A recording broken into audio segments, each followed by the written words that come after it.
গাঁজা যে খায় না তার তো জ্ঞান নাই, তারা তো অর্ধজ্ঞানী। ফেন্সি তোমার হলো রোপণ হয় না, মদ রোপণ হয় না, হিরোইন রোপণ হয় না, গাঁজা রোপণ হয় আল্লাহর তরফ থেকে। গাঁজার একটা ঐশ্বর্য আছে।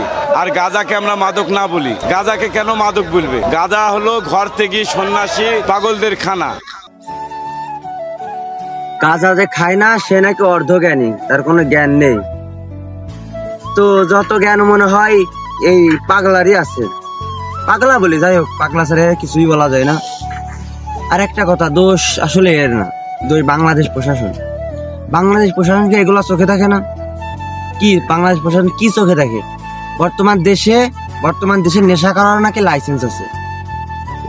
হ্যাঁ মানলাম, আপনারা হয়তো বলবেন যে লালন ভক্ত। হ্যাঁ মানলাম, সে লালন ভক্ত। লালন কি বলে গেছে যে গাঁজা খাও? লালন ভক্ত, আমিও লালন ভক্ত।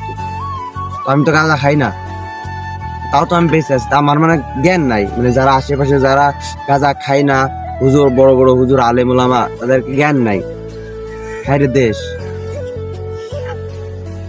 কি বলবো আর, এরাই মানুষ, আমরা মানুষ না, আমাদের জ্ঞান নাই। ধন্যবাদ, আল্লাহ হাফেজ, ভালো থাকবেন।